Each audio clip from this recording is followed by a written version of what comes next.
Hello everyone, it's another Monday, and that means another episode of the Earful Tower. This week, we're going to be talking with Camille from French Today Audiobooks about the different kind of ways that you can speak French. She calls them registers. It's a pretty interesting concept that we don't really have in English. I'll let her explain it to you, but essentially it's the different formalities that you have when you're speaking French. Well, basically there are a bunch of different ways that you can actually speak this language, and Camille is here to walk us through it. Now, before we get started, there's two things that you need to listen out for. One is I make a rather atrocious effort at using some French slang when I start the conversation with Camille, so you've been warned not to do the same thing as me if you don't want to look like a fool. The second thing is about 20 minutes into the conversation, you'll hear the F word. The F word. So if you are wildly offended by language, even though we're using it in a sort of educational purpose, to exemplify something, it comes up a few times. I even warn you right before it happens, but if that's not your thing, beware 20 minutes in. But yes, so it's Camille from French Today. Let's get on with it. If you want to buy her audiobooks, and you're listening to this podcast on the day it comes out, which is in April, go to www.frenchtoday.com/earful4. Earful as in the Eiffel Tower, 4 as in the number, the 4th month of the year. If you're listening to this a little bit later, maybe in May, go Earful 5 and you'll get a further 10% discount off all their audio books. And if you're quick, you'll see they're already having a sale. So good time to buy. Now, hang around at the end because I'm also going to be reading a little bit of Gmail, as I like to call it, from a listener who's found something very curious about one of the pictures on my website, theearfultower.com. So hang around at the end to hear from that. Otherwise, here comes Camille. Let's do it. Bonjour Camille. Bonjour Olivier, ça va? Ça va, ça va? Oui, pardon, pas Olivier, Oliver. Force of habit. See, what you did is you confused me with your own husband there. How is it with your husband? Ça va? Ça va avec Olivier? Oui, ça boom? Ça boom. Why are you laughing so much? Pardon, je suis désolée, Oliver. It's not nice of me. I shouldn't have laughed. Ça boom is... Where did you hear that? Honestly. I Listen, Camille, something you need to know about me is when I hear French slang, I use it. And I heard that in, I think, some old YouTube clip or something from an old movie. Yeah, it's cool slang. Yeah, it's cool slang, but it's not really up-to-date slang. It's something that my dad would have said. He's in his 80s. So, you can't say ça boom nowadays. That's really one of the danger of slang. But it sounds like I'd get on really well with your father, then. Yeah, he would like that. So, but hang on, but nobody says it? What is that? Just it's a dated thing. I can't say that nobody says it, but when you learn vocabulary, you really have to learn it in context and know the register, as you say, whether it's formal or not formal, whether it's slang that you can use or not, and also when it dates. For example, when I arrived in the US, I lived there for almost 20 years. So when I arrived, I wanted to really integrate and assimilate, and so I started to read the classics, all the English literature, and I started to read The Catcher in the Rye. And in The Catcher in the Rye, he kept saying this expression. He says, I can't remember it right now. He says everything is... He doesn't say awesome. He says... I know what you mean. Yeah. They talk like everything's peachy keen or something. Yeah, like exactly. That. Yeah. Swell. That's it. I Swell, remember. Yeah. And so that evening with my friends, I was like, they say, "Hey, Camille, how are things?" And I say, "Oh, swell." And you can imagine the kind of answer I got. And I imagine you also had like a much stronger French accent 20 years ago. So you like some French girl fresh off the boat from France saying, "It's very swell." Oh yeah, everything is swell, So that's amazing. So ça boom is kind of an equivalent. It's, yes, it is French. Yes, people will understand you. Yes, it was in at one point to say that. But That's funny. That's funny though, Camille, because the same thing happens. Like my wife, Lena, is Swedish, and she just, well, in my book club, I've got this, we did Hemingway's book, The Sun Also Rises, Yes. which was written long enough ago that the slang they use in it is really off. But Lena thought it was really funny, and she still does. So she says things like, well, right on you if you'll take it. Well, if you'll claim it, you really do rate Oliver. And I'm like, well, no one says that anymore. But maybe all of this will make a comeback, including Saboom. Yes, and you know what? It's actually really funny because right now we see the opposite happens, meaning in very, very young slang. By that I mean slang that is used by people under 30. We see some very old words, old from the Middle Ages, really, words that they're starting to use. For example, there's an expression which is je suis charrette. And je suis charrette means that you're late, you're not going to make it on time, especially on a project or something like that. I'm going to have to rush through my project. I'm back. That's how you would say it in English on my Like project. I'm behind. That's it. And I looked it up, and it's a very, very old expression that is suddenly being used again by very young people. So That's weird. That's kind of like, how young people are all into vintage clothes. Yes. Maybe they're doing the same thing, vintage language. Up to the Middle Ages, yeah, really vintage. What is it? What did you say? Je suis charrette? Je suis charrette. Yeah, je suis charrette. It's funny, when you said it a minute ago and you repeated it twice, I feel almost conditioned to repeat after you, after doing your audio. It's like Pavlovian conditioning. You said it twice, and then I was like, why isn't she pausing for me to say it? And I realized I'm so deep in your audiobooks that now when I hear you say something, I feel like repeating it. This is dangerous. We could never really be friends, Camille. I just repeat you all the time. You know that you're not the first one to say that to me. I've had actually many students who've told me that they constantly hear my voice when they're in France. I'm like a ghost, and they find themselves repeating whole sentences from the book. And they say it's great because instead of actually having to form my sentence, I'm in a such or such situation, but since I've covered many, many realistic situations, they find themselves and poof, they just speak like Sophie would or Claudia would. That's so funny. That's so funny. It must feel pretty weird to know that you've taught French to so many people. Yeah. That's so odd. I can thank you for a lot of things. I used that I was a Lev taught the other day. Yes. So when I've said, for anyone out there listening it's your first podcast episode of the Eiffel Tower you're listening to, I've been ending the episodes by sort of going over some of the things that I've learned. And then what I do is I try and use them in my daily life during that week.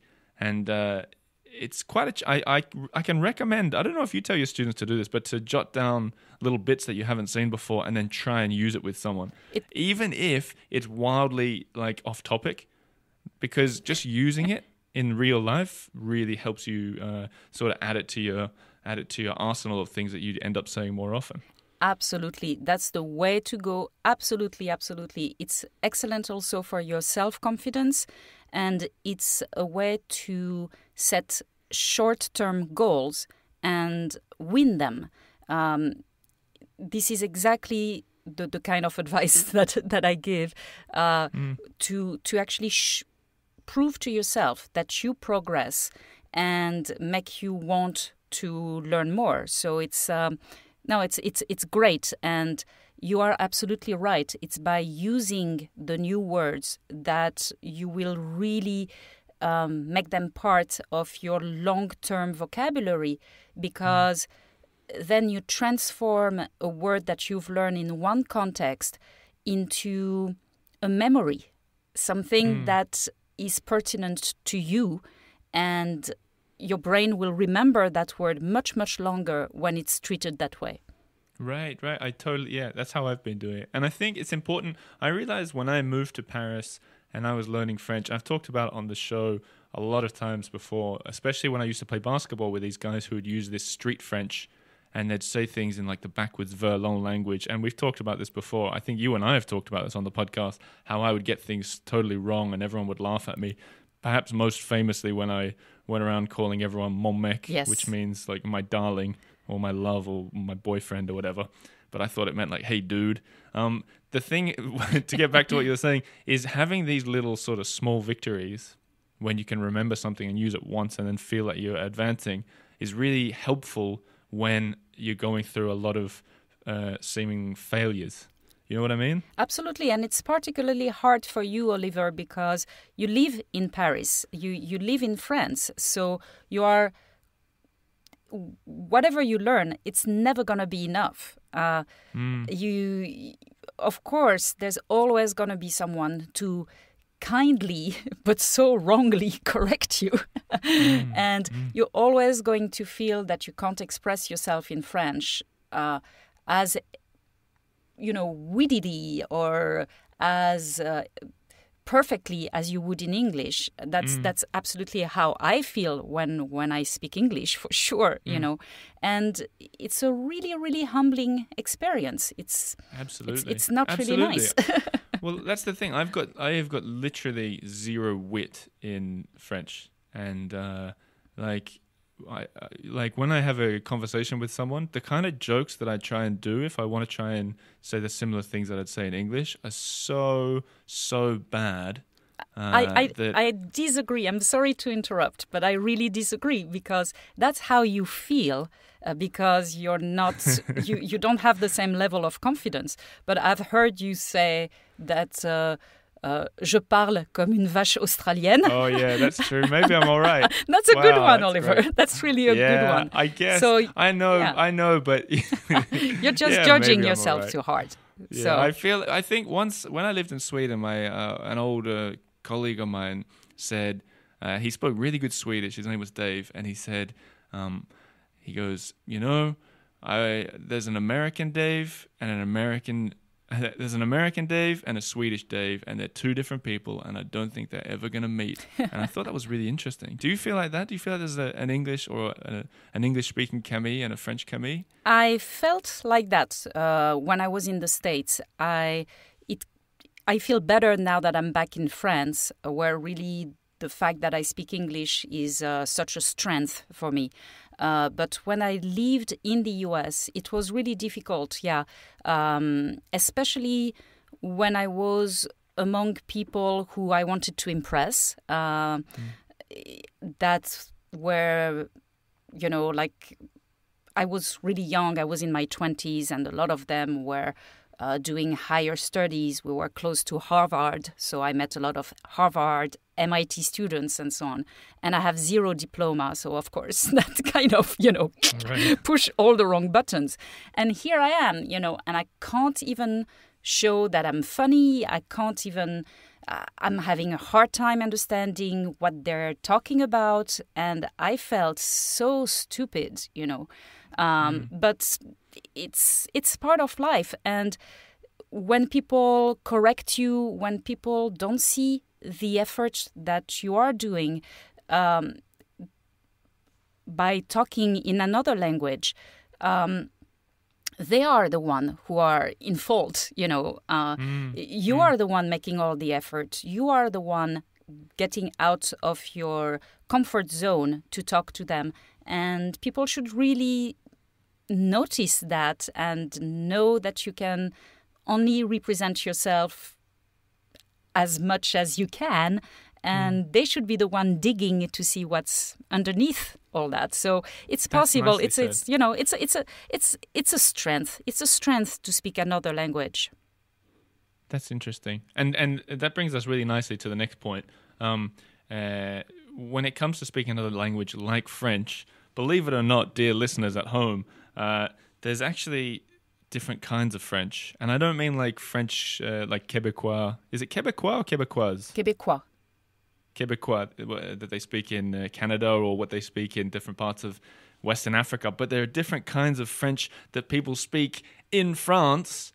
Just when I thought it was hard enough to learn French, Camille, you tell me that there's different kinds of registers. What the heck is a register? Firstly, I think you should explain this idea of registers, and then I want to sort of walk through it because after I saw your article about it, I thought it was really interesting. Okay. So, yeah, a register is a level of formality. You don't speak the same way when you are in a job interview, talking to your future boss, or when you are relaxing at a barbecue with your friends. So that will affect the register. You talk about, literary French or formal French or casual French or street French or slang French. There are several names. Each method kind of uses their own terms, but this is what we mean by register.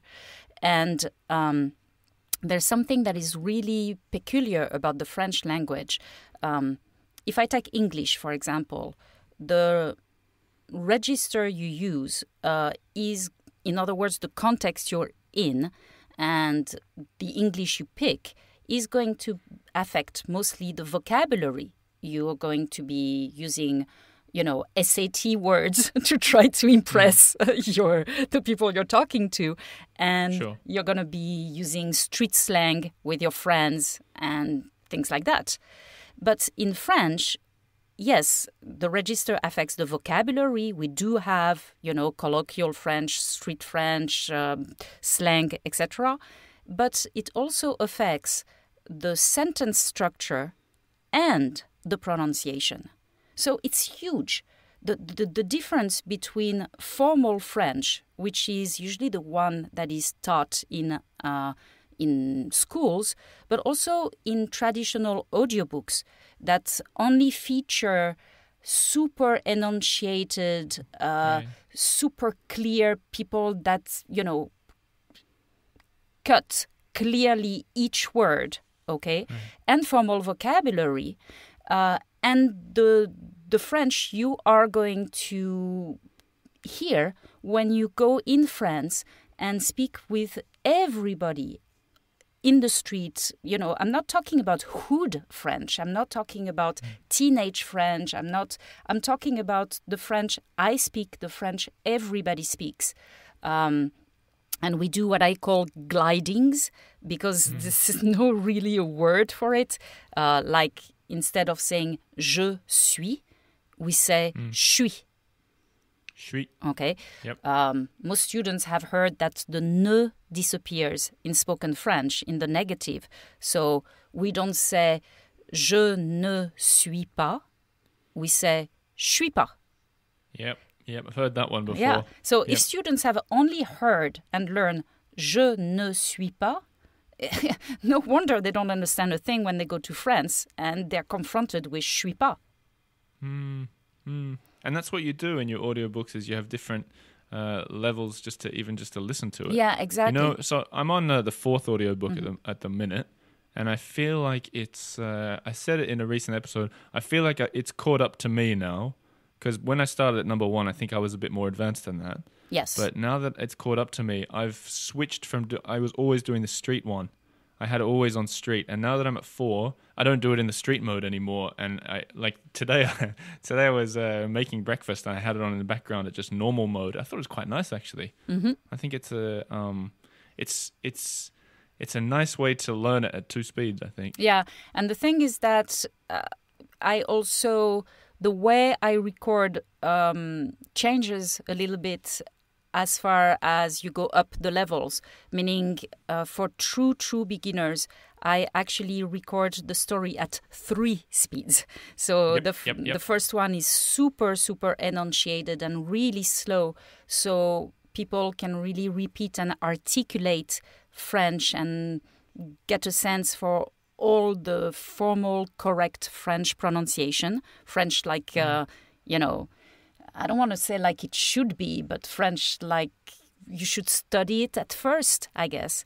And then there's a second recording with a little bit faster, a little bit more gliding, but it's still pretty articulate.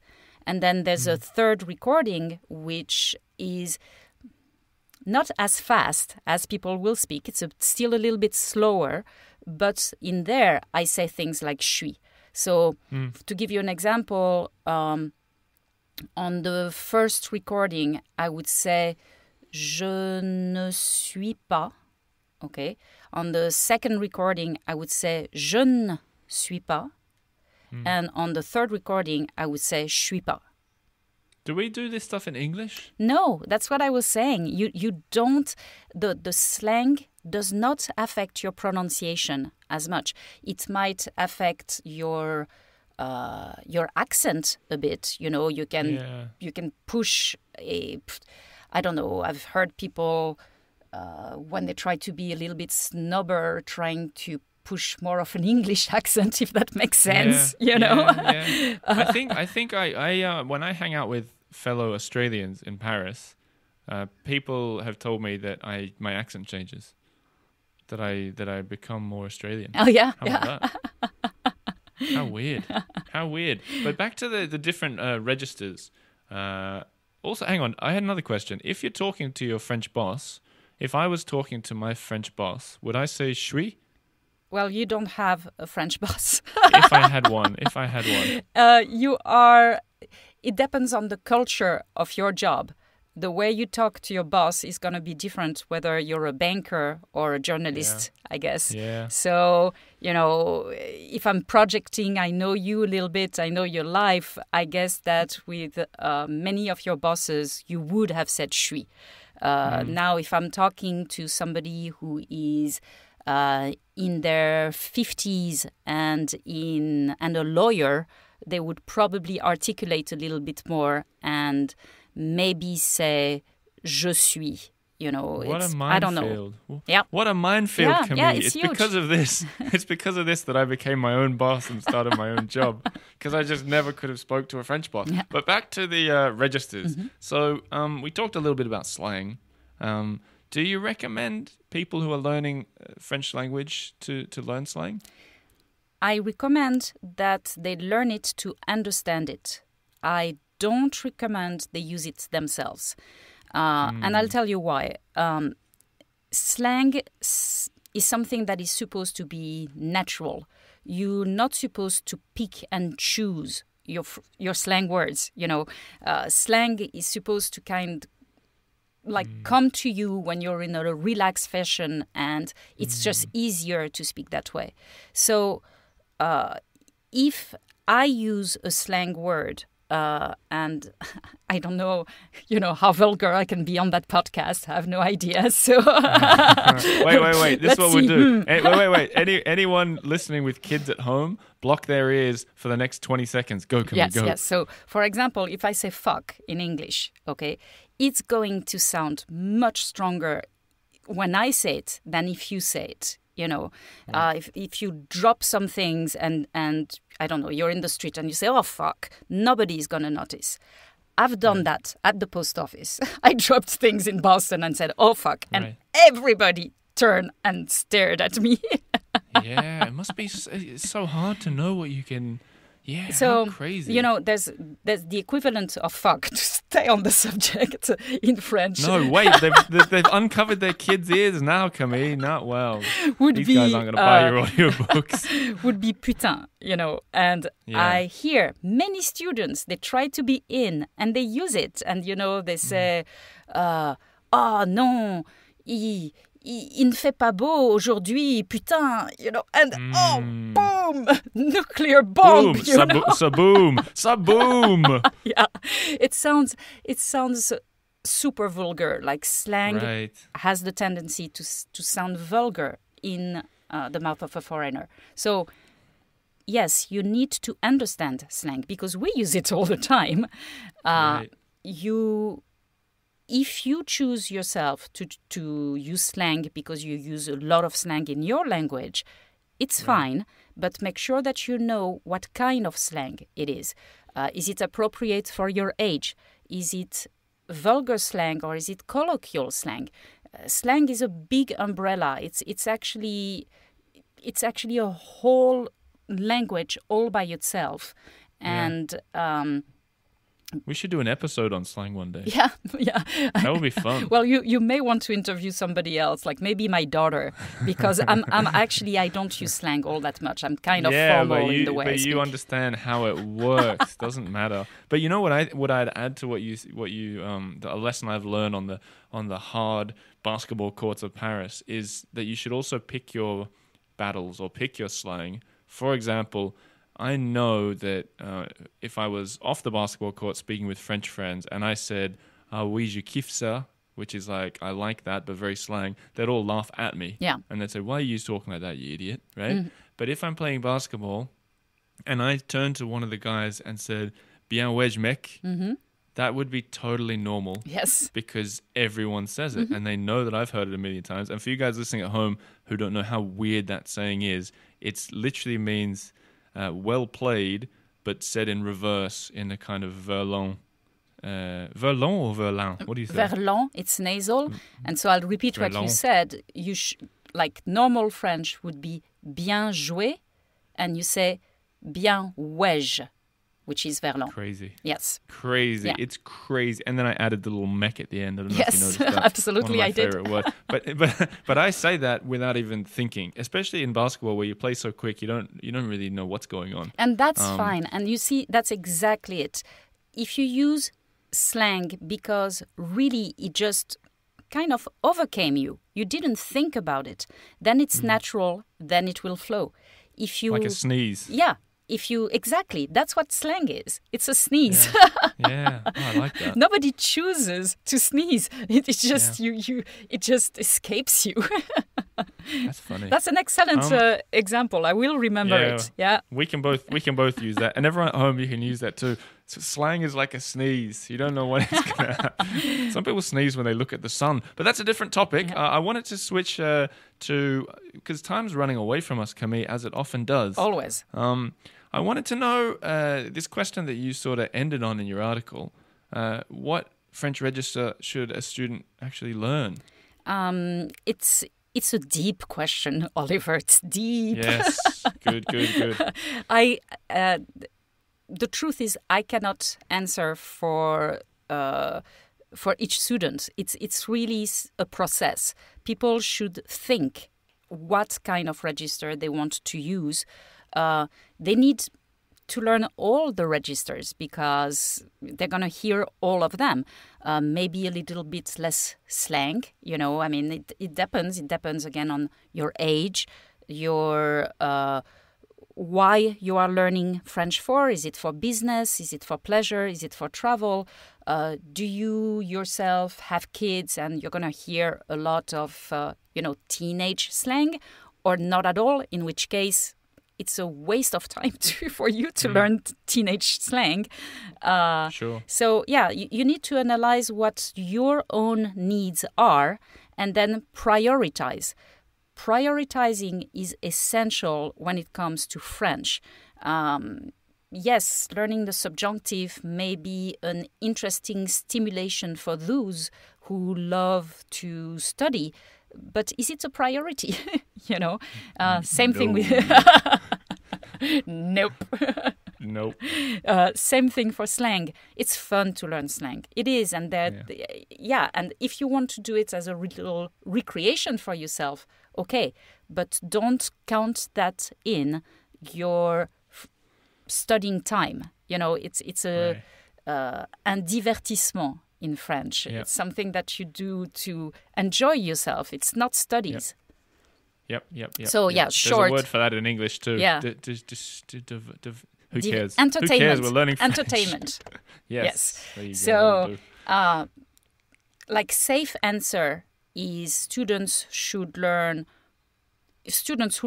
French to speak French, to communicate, to go to France, okay, should learn formal, so traditional, and casual French. That's what they're going to be using. They want to represent themselves nicely. Formal is the way to go. And casual also, so they sound approachable and nice, and they go nicely in the mass, I would say. I think on that note we can wind it up. But everybody already knows this, but I'm going to repeat it one more time. If you want to learn this stuff, if you want to hear more from Camille, she's literally a few clicks away over on FrenchToday.com/earful4 because it's April right now. And start at the beginning if you want. If you feel like you're a little bit more advanced, jump in further forward, learn the audiobooks along with me, learn French. It's a lot more fun when you can speak this language. Thank you for being on the show, Camille. Bien wesh, I might say. Merci, Oliver. It's always a pleasure to be here. And good luck with your French studies. I'm going to need it. Thank you.